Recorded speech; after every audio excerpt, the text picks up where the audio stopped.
I swear that night the devil wore purple trunks. And we were all so scared back then, but Joe Louis fought for America that night. According to my grandmother's porch, the brown bomber was fighting for us. Oh, he was fighting for everybody. There's not one true American, no matter what color, who didn't love Joe Louis. One night, 30 years ago. Oh, no.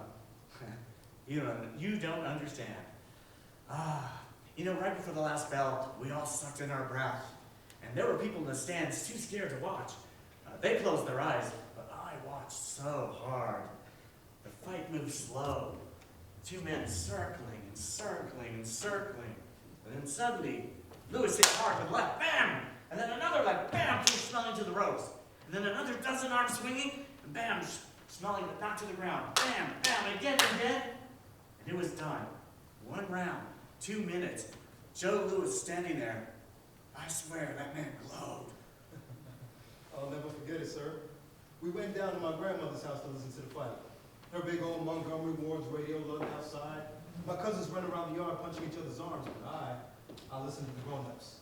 My father, my uncle, even my mother, my aunt, my grandmother, all listening like they were sitting in church. Oh yeah, there's never been anything like it. I think that even after the war, America really, truly came together that night. I remember people came running out of their houses yelling, banging pans. I don't know why, but everybody was moving. Nobody thought about it. Everybody was moving through the streets. Even the white folks marched along with us. Yeah. That night, my father pulled me up on top of his shoulders above the crowd and called me his little brown bomber. He told me, little brown, you learn to hit with your brains. Use your head to knock them out. Yeah, we need another night like that again. Joe Louis was America that night. America forgot all about Joe Louis. Left him in the desert, now he's a doorman in Vegas. Yeah, listen. I'm one of the generations that came between the wars. But I picked up the fight in the newspaper. Fighting the fascism that breeds right here. The Guardian's one of the few American newspapers they trust to read overseas. And that's one of the reasons why I wanted to talk to you about what you've come here with today. I wanted to tell you, I wanted to just say that I don't think that there's any difference between us. What? What, doctor? Did I say something funny? No, sir. Actually, yes, actually, Matt. I understand what you're trying to say, but you certainly saw some kind of difference when you found out that I was more than just a visitor. Well, no difference in that we're both men. Of course there's a difference. We do share our humanity, but we are a different people, Mr. Drayton. Have you ever seen American Bandstand? Look at the kids dancing. Who do you think are the better dancers? Tell me truly what you think. Oh, come on. Yeah, of course. Don't tell me you can't see it. The colored kids dance better than the white kids. It's right there on the screen. But why do you think that is? Well, because they have a special inborn gift, sense of rhythm, a special sense of timing, a movement. No, that's not it at all. It's because it's our music. It's our dancing. We brought it here. You can do the Watusi, but I am the Watusi. The dance floor would look entirely different if everyone was dancing the polka. Look, you're a very intelligent man, Doctor, but have you thought about what the two of you are doing? Have you thought about having children? Children get married to me. Yes, but have you thought about the difficulties that those children are going to have? I know there will be many sleepless nights ahead. And what does Joanna say? She says all of our children will be president of the United States and they'll all have colorful administrations. You raised her, Mr. Drayton. I only met her 6 months ago. And is that how you feel? Quite frankly, I think your daughter's a radical optimist. Maybe Secretary of State. Listen, there are principles where it is not even legal for the two of you to drink out of the same water fountain. It's in the Supreme Court right now. And there are states where what the two of you are proposing to do is still illegal. Regardless of the laws. The laws aren't going to protect you if the two of you are driving God knows where and you get pulled over to some weird county somewhere. I know all about America, Mr. why do you think I work overseas? Most major research labs here would only let me inside the building to push a broom. All I'm saying to you is, as a parent, you not giving me enough time is just unfair. Joanna almost had me believe there wouldn't be any problems.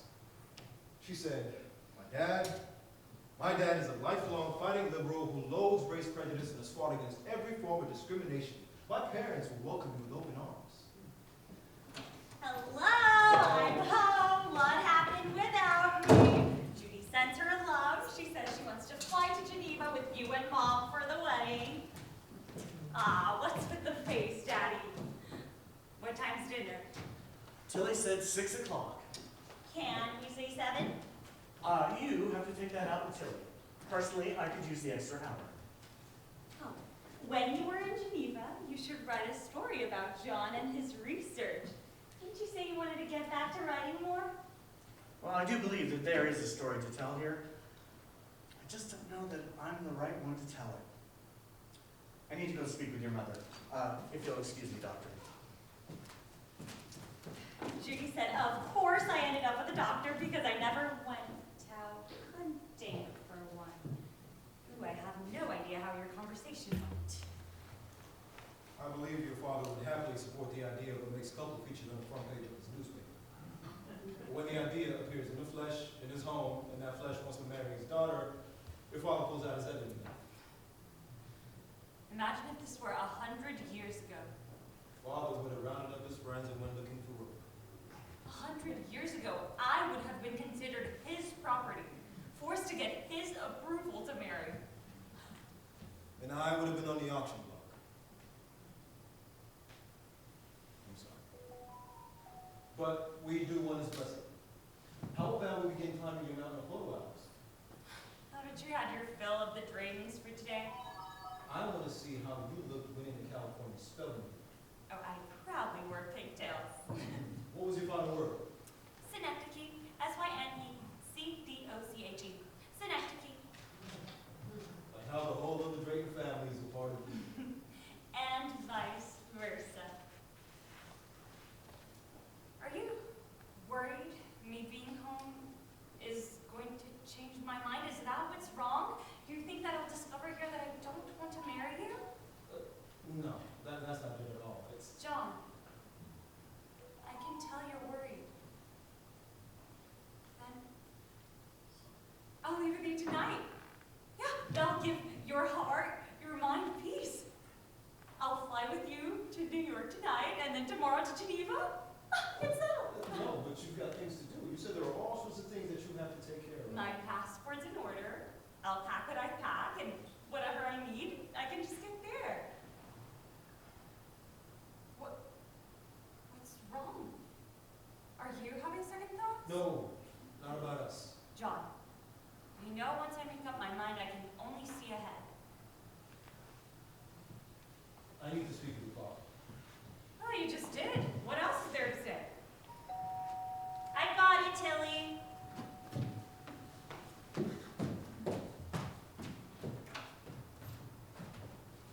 Joey? Look at you! Something's happened. You left here at Joey, come home at Joanna. Oh, Monsignor Ryan, how good to see you. Your father left me a message at the club about a problem at home. Nothing serious, I hope. Monsignor Ryan, I would like you to meet John Prentice, Dr. John Wade Prentice. Dr. Prentice. Ah, I see now. You're the problem. Yes, sir. How do you do? We met in Hawaii, and the two of us are going to be married. Are you indeed? I take it you mean to each other. I knew nothing of this. Why hadn't your parents informed me? Well, they didn't know either. We flew in this morning. Prentice. There's a Dr. Prentice I read about, doing some amazing research work in Africa. Do you know who I mean? He is that Dr. Prentice. That's impossible. Let me see your driver's license. You must be his son. No, he is the youngest, most important doctor in the whole world. Joanna exaggerates. No, doctor, I am quite impressed. I read an interview you gave, but had no idea you were so young. I do hope we have some time to sit down together. My youth was spent in Togo on missions work. Well, I'm afraid it can't happen just yet. We were about to go upstairs to look through all my family photos. Don't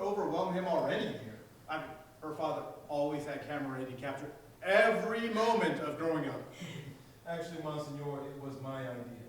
I have 25 years to catch up on. Oh, well, then get to it. Never let an old man stand in your way.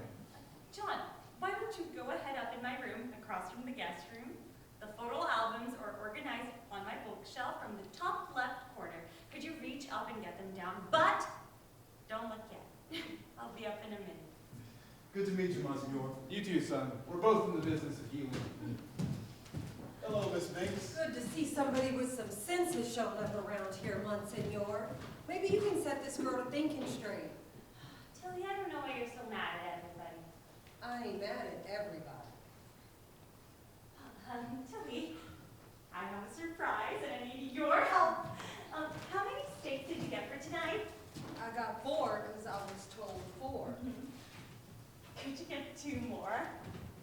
John's parents should be here by 7. Oh, hell no! His mother and father are coming here? I want it to be a surprise. Is there going to be any trouble? Can we push dinner till 7? I will run out and get the steaks if you like, but please don't say anything to anybody. Monsignor, I'll let the Draytons know you're here. This ain't a church-going house, but we in need of some higher help here tonight. Why are you acting like this, Tilly? I'll get 2 more steaks.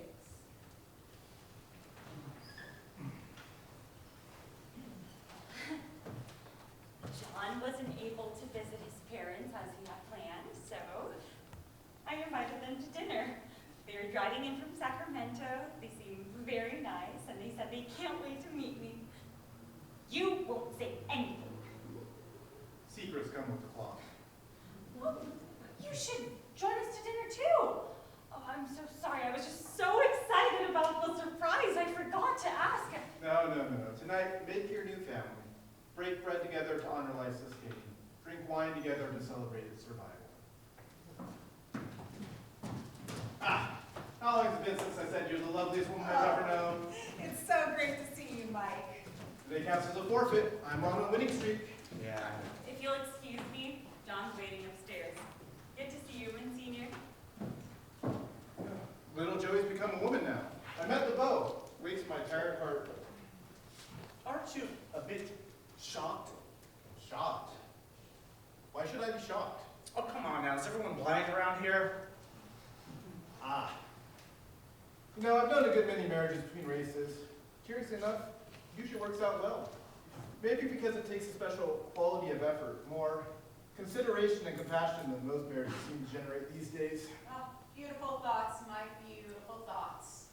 Beautiful acts are the true struggle, though. Look at the lad. You making heavy weather of it? Seems as if Joey's not at all the sort of person to make a serious mistake about anybody. She was almost too careful a child. The fact that she's mad about the fellow should be recommendation enough for anyone who knows Joey. But he's really quite famous in his own right. I take it you know that. Oh, well, Matt had a criminal check done on him. Dr. Prentice's research in tropical medicine is world-renowned. It has saved thousands of lives. Remarkable work. I mean, especially for one so young. Oh, I don't know, Mike. I don't know. I wish I didn't have this. Look, all my life I've trusted my gut. My gut tells me that they'll never make it, that the whole situation's insane. Let me ask you this. Your daughter brings home a suitor who is a perfect gentleman, a world-renowned doctor, and his skin is white. Wouldn't you be in the face right now with the camera?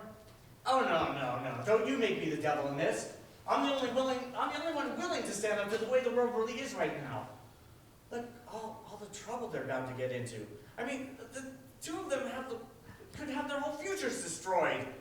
You feel that, do you? You're really thrashing about that. It's very interesting indeed. Look, I just know the world as it really is out there, you know? Not sheltered upon this hill and not protected by a pulpit. You know, under different circumstances, this might be amusing. Amusing to see an old, phony liberal come face to face with his principles. Of course, I've always suspected that inside that fighting liberal facade, there was some sort of reactionary bigot trying to get out. Go to hell. I mean, if you're still preaching that concept. Look, if Joanna and Dr. Prentice know what's in store for them and want each other enough to accept it, then it's obvious they love each other very much. And I believe you have to say that any two people who love like that, many blessings and good luck. Hillary. Forgive me for interrupting. I rescheduled with Mr. Cazalet's secretary. You didn't need to come all the way here to tell me that. But you know how important this is. How many clients Mr. Cazalet's business could bring us. You could have called. I want to talk with you privately. Well, I should get going. Maybe I can save a few souls before supper. Obviously not much more I can do here. Joey did mention dinner. I told her I wasn't free, but now I understand this may be a calling. Oh, yes, please do come. 6 o'clock. 7 now. Joey's changed the time. She's upending everything. Well, I mean, nothing from the Psalms or from Shakespeare comes to mind, but in this case, I believe the Beatles say it best. We can work it out.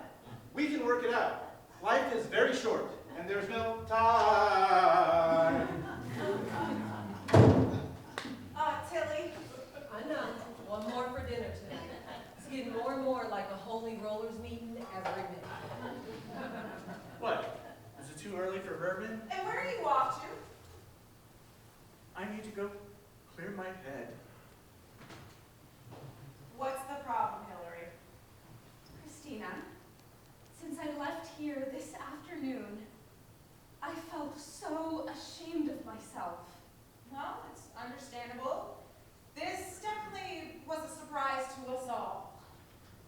We've known each other for so long, and it was shameful, truly shameful, how I ran out of here earlier without giving you my full support. That's very thoughtful, but there's nothing you could have done. I've heard of this happening. Oh, darling, actually, I know of this happening. My cousin, distant cousin, ran off like this 3 years ago. Now, my aunt's home is very religious, and I believe suffocating piety is what drove my cousin away, but my aunt was able to handle the situation perfectly, and in the end, it all worked out. The situation can end a happy one, but I'm afraid you'll have to practice the patience of a martyr. That's part of the problem. This situation doesn't give us any time. He's going to Geneva tomorrow, and she plans to follow in a couple of weeks. Even right? if I try to stop her. It's good that they leave the country. Actually, better for you and Matt. Now, what you need to do is give Joey your full support. I have always Embrace the situation. What that will do is disarm her. This will also give you the opportunity to set a condition. What sort of condition? That they wait a year to marry. Ask her to honor this condition. And make certain she visits her doctor before going to Switzerland. The plan will be ruined if she gets pregnant. How is this plan supposed to help the situation? Time will let escape some of the steam heat of forbidden animal attraction. All right, Hillary. It worked perfectly for my aunt. My cousin ran off to Pittsburgh only to return home a few short months later. In time, the chocolate lost its flavor. My cousin now teaches Sunday school and last Christmas married a real American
be taking things over temporarily.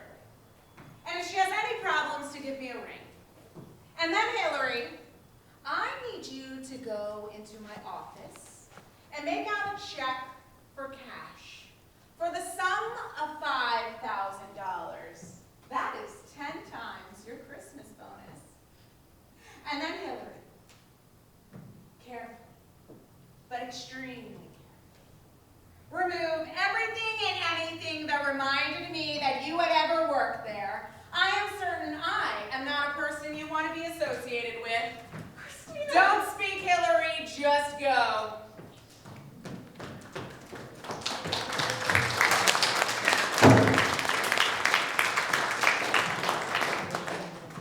So what did our dear Miss Hillary want now? To offer support. Look what I found. You know, I can't remember the last time we had boysenberry ice cream. You know, I just wanted something I knew exactly what it was going to be when I tasted it. I can't believe they still make boysenberry ice cream. You know, think about all the time it took. Think about all the boysenberry ice cream we ate. Think about all the time it took for us to fall in love.